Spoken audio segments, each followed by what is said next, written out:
Taiwan, Hong Kong, Singapore, দক্ষিণ Korea. এই 4টি অঞ্চল এশিয়া মহাদেশের বাঘ হিসেবে পরিচিত, কেননা এই অঞ্চলগুলি মোটামুটি ছোট হওয়ার পরেও 1960 থেকে 1990 দশকের মধ্যে দ্রুত শিল্পায়ন, অর্থনৈতিক প্রবৃদ্ধি এবং রপ্তানি নির্ভর উন্নয়নের মাধ্যমে বিশ্বে উন্নয়নের রোল মডেলে পরিণত হয়েছে। দক্ষিণ কোরিয়া নিয়ে বিস্তারিত আলোচনা করা হবে, যেখানে জানব দক্ষিণ কোরিয়া কেমন দেশ, দক্ষিণ কোরিয়ার সর্বনিম্ন মজুরি কত, দেশটি কতটা ভালো কতটা মন্দ, দক্ষিণ কোরিয়ার কোন গানটি ইউটিউবে প্রথম 1 বিলিয়ন ভিউ পেয়েছিল ইত্যাদি। দক্ষিণ কোরিয়ার সরকারি নাম রিপাবলিক অব কোরিয়া। দেশের রাজধানী ও বৃহত্তম শহর হল সিউল। এটি দেশের অর্থনৈতিক, সাংস্কৃতিক, রাজনৈতিক এবং প্রযুক্তিগত কেন্দ্রবিন্দু। হান নদীর তীরে অবস্থিত এই শহরটি আধুনিকতা এবং ঐতিহ্যের এক অসাধারণ মিশ্রণ। শহরটি উত্তর কোরিয়ার সীমান্ত থেকে মাত্র 40 কিলোমিটার দূরে অবস্থিত। দ্বিতীয় বিশ্বযুদ্ধের পরে প্রায় অর্ধ শতাব্দী ধরে শহরটির বিস্ময়কর অর্থনৈতিক উত্থান ঘটে। গ্লোবাল ফিনান্সিয়াল সেন্টার ইন্ডেক্স 37 এর র্যাঙ্কিং অনুসারে সিউলের অর্থনীতি পৃথিবীর 10ম বৃহত্তম নগর অর্থনীতি। এটি বিশ্বের অন্যতম ব্যয়বহুল শহরগুলির মধ্যে একটি। তবে এখানকার জীবনযাত্রার খরচ অন্যান্য বড় বড় শহর যেমন নিউ ইয়র্ক বা টোকিওর তুলনায় কিছুটা কম। সিউল একটি নেভার স্লিপিং সিটি বা নিদ্রাহীন শহর হিসেবে পরিচিত। এই শহরের অধিকাংশ মানুষ রাতের বেলাতে না ঘুমিয়ে বিভিন্ন কাজে ব্যস্ত থাকেন। শহরটিতে প্রায় 24 ঘন্টা দোকান বা খাবারের জায়গা খোলা রাখা অত্যন্ত সাধারণ একটি বিষয়। আপনি এখানে রাত 3টাতেও খাবারের ডেলিভারি নিতে পারবেন। 1950 থেকে 1953 সাল পর্যন্ত কোরিয়ান যুদ্ধের ফলে দক্ষিণ কোরিয়ার প্রায় অধিকাংশ অবকাঠামো ধ্বংস হয়ে যায়। এ সময় রাস্তাঘাট, শিল্প কারখানা, বিদ্যুৎ কেন্দ্র, রেল লাইন, কৃষি ব্যবস্থা সবকিছু একেবারে বিধ্বস্ত হয়ে পড়ে। দক্ষিণ কোরিয়ার অর্থনীতি তখন অনেকটাই আফ্রিকান দেশের চেয়েও শোচনীয় হয়ে পড়েছিল। তখনকার দিনে দক্ষিণ কোরিয়ার মাথাপিছু আয় গিয়ে দাঁড়িয়েছিল মাত্র 64 মার্কিন ডলার, যা ঘানা, নাইজেরিয়া বা কেনিয়ার তুলনাতেও অনেকটা কম। পূর্ব এশিয়ার এই অংশটি হল কোরিয়া উপদ্বীপ, যার উত্তর দিকের এই অংশটুকু হল উত্তর কোরিয়া এবং দক্ষিণ দিকের এই অংশটুকু হল দক্ষিণ কোরিয়া। অর্থাৎ দক্ষিণ কোরিয়ার উত্তরে উত্তর কোরিয়া, পূর্বে পূর্ব সমুদ্র, দক্ষিণে ও দক্ষিণ পূর্বে কোরিয়া প্রণালী, যা জাপান থেকে দেশটিকে পৃথক করেছে, এবং পশ্চিমে পিত সাগর। দক্ষিণ কোরিয়ার প্রায় 30% এলাকা নিম্নভূমি এবং বাকি অংশ উচ্চভূমি বা পর্বতমালা। এই নিম্নভূমির অধিকাংশ সমুদ্র উপকূলে, বিশেষত পশ্চিম উপকূলে প্রধান প্রধান নদীর অববাহিকাতে অবস্থিত। এদের মধ্যে সবচেয়ে গুরুত্বপূর্ণগুলি হল সিউল শহরের চারপাশের হান নদী অববাহিকা, সিউলের দক্ষিণে বিয়ংতায়েফ উপকূলীয় সমভূমি, গেউম নদীর অববাহিকা, নাকদং নদীর অববাহিকা এবং দক্ষিণ পশ্চিমের ইয়ংসান এবং হোনাম সমভূমিগুলি। দক্ষিণ কোরিয়ার পূর্ব উপকূল ধরে একটি সরু সমভূমি বিস্তৃত। দ্য ওয়ার্ল্ড ফ্যাক্টবুকের তথ্য অনুসারে দেশটির আয়তন 99,720 বর্গ কিলোমিটার, যা পৃথিবীর 109তম বৃহত্তম রাষ্ট্র। অর্থাৎ আয়তনের হিসেবে দেশটি অতটা বড় নয়। আয়তনের বিচারে দেশটি বাংলাদেশের চেয়েও ছোট। দক্ষিণ কোরিয়া হল বাংলাদেশের অর্ধেকের চেয়ে কিছুটা বড়। মে 2025-এ ওয়ার্ল্ডস ওমিটারের সর্বশেষ তথ্য অনুসারে দেশটির জনসংখ্যা প্রায় 5,16,67,029 জন। এই হিসাবে দেশটির প্রতি বর্গ কিলোমিটারে 518 জন মানুষ বসবাস করে, যেখানে বাংলাদেশের প্রতি বর্গ কিলোমিটারে প্রায় 1350 জন মানুষ বাস করে। দেশটির স্থল সীমানা রয়েছে 137 কিলোমিটার, যার পুরোটাই উত্তর কোরিয়ার সাথে লাগানো। উপকূল রেখা 2413 কিলোমিটার। দক্ষিণ কোরিয়ার বেশিরভাগ এলাকায় পাহাড় এবং পর্বত, তবে পশ্চিম এবং দক্ষিণে উপকূলীয় সমভূমি রয়েছে। দেশের প্রায় 70% পাহাড়ি এলাকা হিসেবে বিবেচিত হওয়ায় দেশের জনসংখ্যা মূলত নিম্নভূমি অঞ্চলে কেন্দ্রীভূত, যেখানে জনঘনত্ব অনেকটাই বেশি। 2023 সালের রিপোর্ট অনুসারে দেশটির মোট জনসংখ্যার 81.5% মানুষই শহরে বসবাস করে। দেশটির সর্বোচ্চ বিন্দু হল হাল্লাসান, যা 1950 মিটার উঁচু। এটি একটি আগ্নেয়গিরি। এটিকে ঐতিহাসিকভাবে সক্রিয় বলে মনে করা হলেও বহু শতাব্দী ধরে এখানে কোনো অগ্ন্যুৎপাত ঘটেনি। দেশটির প্রাকৃতিক সম্পদের ভেতরে কয়লা, টাংস্টেন, গ্রাফাইট, মলিবডেনাম, সীসা উল্লেখযোগ্য। দক্ষিণ কোরিয়া এমন একটি দেশ যা বিশ্বে অন্যতম প্রযুক্তিগতভাবে উন্নত এবং অর্থনৈতিকভাবে অত্যন্ত শক্তিশালী। তাদের বেশ কিছু পণ্য এবং কোম্পানি বিশ্বজুড়ে খ্যাতি অর্জন করেছে। হয়তোবা এদের ভেতরে কোনো একটি বা একাধিক আপনি নিজেও ব্যবহার করছেন। এমন কিছু পণ্য হল Samsung, LG, SK Hynix, Kakao, Naver, Hyundai, ইনস্প্রে, পোস্কো ইত্যাদি। 2024 সালের তথ্য অনুসারে দক্ষিণ কোরিয়ার 94.8% মানুষ কোরিয়ান এবং 5.2% মানুষ অন্যান্য জাতিগোষ্ঠী থেকে এসেছে। এর অর্থ হল অন্যান্য জাতিগোষ্ঠীর বিশেষ করে কালো মানুষের সংখ্যা এখানে খুবই কম। তাই আপনি কখনো দক্ষিণ কোরিয়াতে গেলে এখানে এমন অনেক মানুষই দেখতে পাবেন যাদের রয়েছে ফর্সা ত্বক, ছোট ও সরু মুখ, ডাবল আইলিড, চিকন গড়ন, লম্বা নাক, চকচকে ত্বক ইত্যাদি। ঠিক বা বেঠিক যেটাই হোক না কেন, দক্ষিণ কোরিয়ার পুরুষেরাও নিয়মিত মেকআপ করে থাকে। এটি তাদের দৈনন্দিন জীবনের একটি অংশ হয়ে দাঁড়িয়েছে। বাংলাদেশের প্রেক্ষাপটে এটি হয়তো অনেক অবাক করার মতো মনে হলেও দক্ষিণ কোরিয়ার সংস্কৃতিতে এটি মোটেই অস্বাভাবিক কিছু নয়। কোরিয়ানরা খুবই ফ্যাশন সচেতন। তাদের প্রায় প্রতিটি বাড়িতেই একাধিক আয়না থাকে। কে-পপ এবং কে-ড্রামা অভিনেতারা পুরুষদের মধ্যে এই মেকআপের প্রবণতা অনেকটাই বাড়িয়েছেন। এদের মধ্যে বিটিএস এবং ব্ল্যাকপিঙ্ক অনেকেরই পরিচিত। মজার বিষয় হলো বিটিএস একাই দক্ষিণ কোরিয়ার জিডিপিতে 5 বিলিয়নেরও বেশি অবদান রাখে, যা অনেক দেশেরই পুরো ট্যুরিজম ইন্ডাস্ট্রির সমান। এই সেলিব্রিটিদের নিখুঁত ত্বক এবং আকর্ষণীয় লুক দেখে অনেক তরুণ অনুপ্রাণিত হন। তাদের ত্বকে হালকা ফাউন্ডেশন, কনসিলার, আইলাইনার, এমনকি ঠোঁটে হালকা রঙও ব্যবহার করা খুবই সাধারণ একটি বিষয়। কোরিয়ান সমাজের সৌন্দর্যকে অত্যন্ত গুরুত্ব সহকারে দেখা হয়। এখানকার রাস্তায় হেঁটে গেলে আপনি প্রায়ই দেখতে পাবেন ছেলেরাও হালকা মেকআপে সজ্জিত। 2023 সালে দক্ষিণ কোরিয়ার পুরুষদের কসমেটিক বাজারের আকার ছিল প্রায় 1.1 ট্রিলিয়ন কোরিয়ান ওন, যা প্রায় 821.6 মিলিয়ন মার্কিন ডলারের সমান। দক্ষিণ কোরিয়াকে বিশ্বের প্লাস্টিক সার্জারির রাজধানী বলা হয়। এখানে প্রায় প্রতি 3 জনের মধ্যে একজন নারী জীবনে একবার হলেও প্লাস্টিক সার্জারি করান। মুখের আকৃতি পরিবর্তন করা বা দ্বিগুণ চোখের পাতা তৈরি করা এখানকার সবচেয়ে জনপ্রিয় সার্জারি। উইকিপিডিয়া 2024 সালের তথ্য অনুযায়ী দেশটির মানুষ ধর্মীয়ভাবে নাস্তিক 51%, খ্রিস্টান 31%, বৌদ্ধ 17% এবং 2% অন্যান্য ধর্মের মানুষ রয়েছে। 2025 সালের রিপোর্ট অনুসারে 5G ইন্টারনেট স্পিডে দেশটি বিশ্বের প্রথম স্থানে রয়েছে। দক্ষিণ কোরিয়ার 5G ইন্টারনেট স্পিড হল 432.7 Mbps। দেশটির বাস, ট্রেন ইত্যাদি যানবাহন অত্যন্ত সময় অনুযায়ী চলে, 1 সেকেন্ডও দেরি করে না। পাশাপাশি এখানকার গণপরিবহন ব্যবস্থা অত্যন্ত উন্নত, নিরাপদ এবং চকচকে।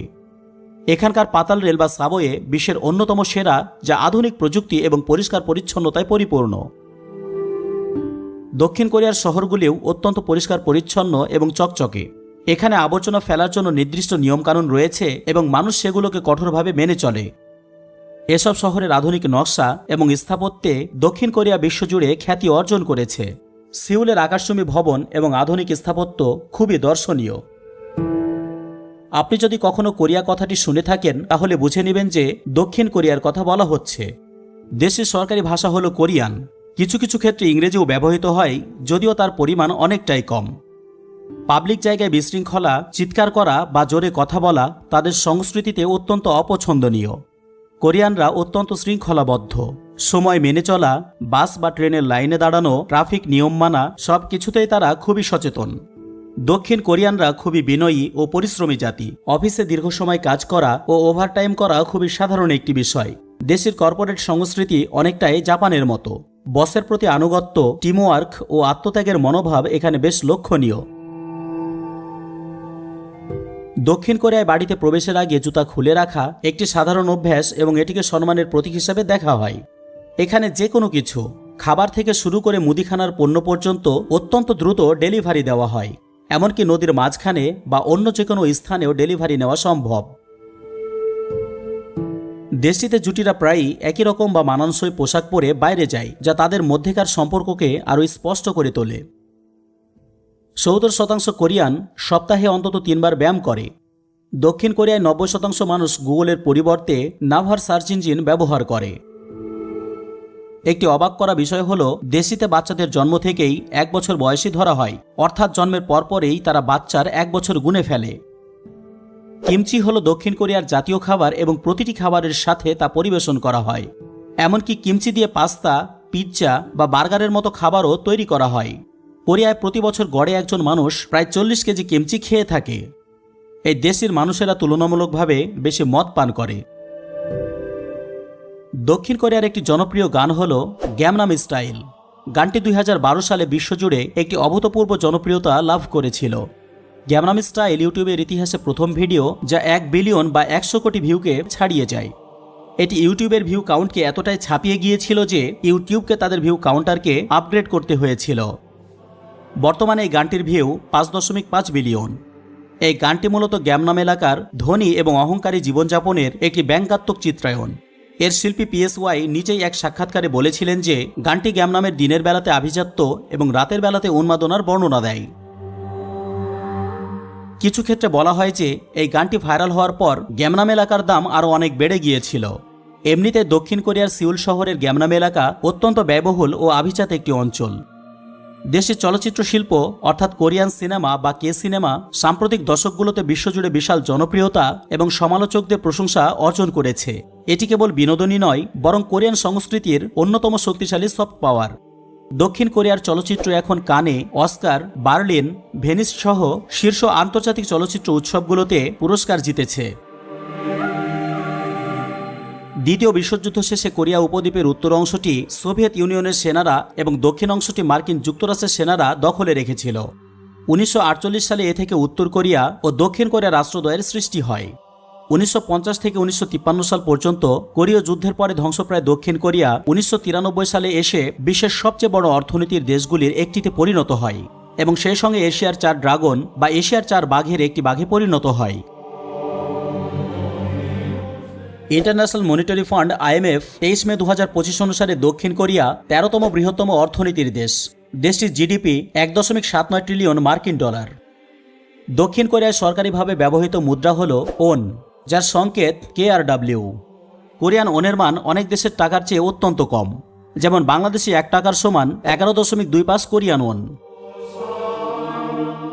2025 সালের তথ্য অনুসারে দক্ষিণ কোরিয়ায় ন্যূনতম মজুরি প্রতি ঘন্টায় 10,030 ওন, যা দিনে 80,240 ওন এবং মাসে 20,96,270 ওন, যা বাংলাদেশি টাকাতে 1,86,366 টাকার সমান এবং ভারতীয় রুপিতে 1,30,774 রুপির সমান।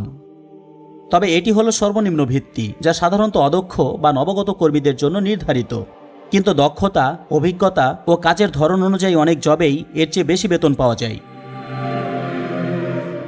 2024 সালের গ্লোবাল পিস ইন্ডেক্স অনুসারে দেশটি শান্তিতে 46তম স্থানে এবং ওয়ার্ল্ড হ্যাপিনেস রিপোর্ট 2025-এ 58তম স্থানে রয়েছে। অর্থাৎ এইসব র্যাঙ্কিংয়ে দেশটি ইউরোপের দেশগুলির মতো অতটা ভালো না হলেও অনেকটাই ভালো। শারীরিকভাবে সক্ষম 18 থেকে 28 বছর বয়সের সকল পুরুষ নাগরিকের জন্য দক্ষিণ কোরিয়াতে সামরিক প্রশিক্ষণ বা সেনাবাহিনীতে যোগদান করা বাধ্যতামূলক। মহিলাদের জন্য এটি বাধ্যতামূলক নয়, তবে তারা চাইলে স্বেচ্ছায় সামরিক বাহিনীতে যোগ দিতে পারে।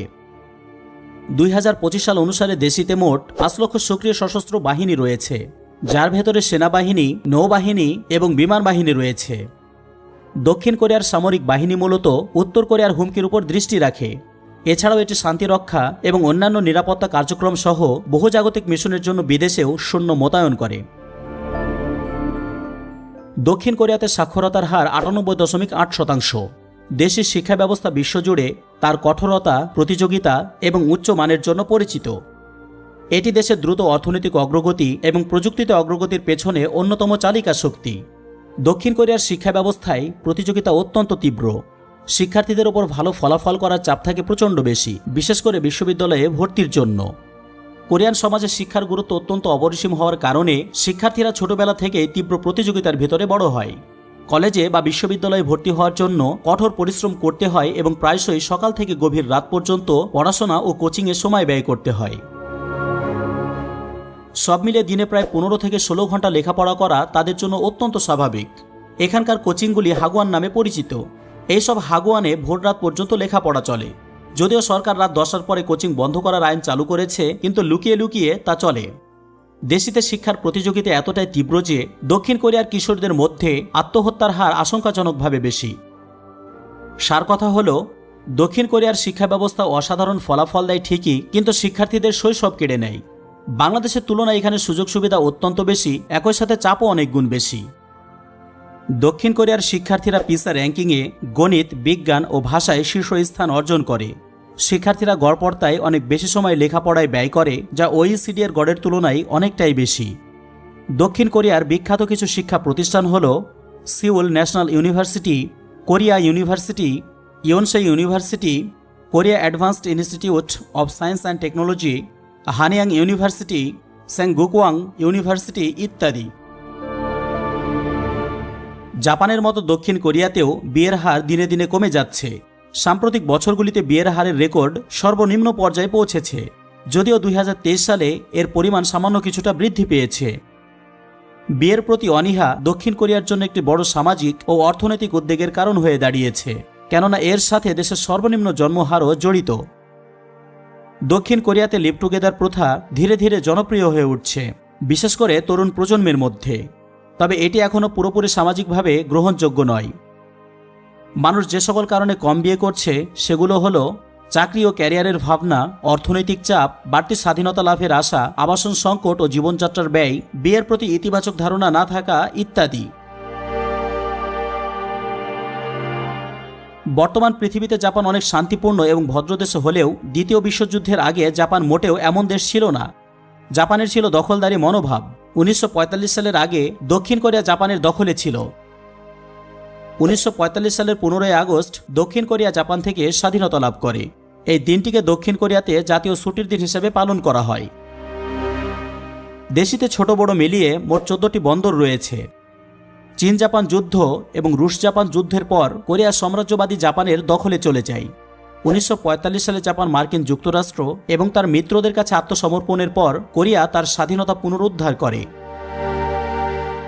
কোরিয়ান উপদ্বীপের দক্ষিণাঞ্চলে একটি মার্কিন সমর্থিত গণতান্ত্রিক সরকার প্রতিষ্ঠিত হয়। অন্যদিকে সোভিয়েত ইউনিয়ন সমর্থিত একটি কমিউনিস্ট ধাঁচের সরকার উত্তর দিকে অর্থাৎ উত্তর কোরিয়াতে প্রতিষ্ঠিত হয়। কোরিয়ান উপদ্বীপের এই দক্ষিণ দিকের অঞ্চলটিই আজকের এই দক্ষিণ কোরিয়া, যা উত্তর কোরিয়ার তুলনায় অনেকটা উন্নত এবং অর্থনৈতিকভাবে শক্তিশালী। দেশটিতে 16টি বিশ্ব ঐতিহ্যবাহী স্থান রয়েছে। পৃথিবীতে যে সকল দেশের মানুষদের গড়ায়ু বেশি, দক্ষিণ কোরিয়া তাদের ভিতরে এক।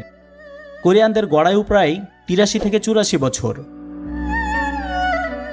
ভিডিওটি ভালো লাগলে শেয়ার করতে পারেন। মরুচর চ্যানেলটিকে রুচিশীল মনে হলে সাবস্ক্রাইব করে আমাদের সাথে যুক্ত হতে পারেন।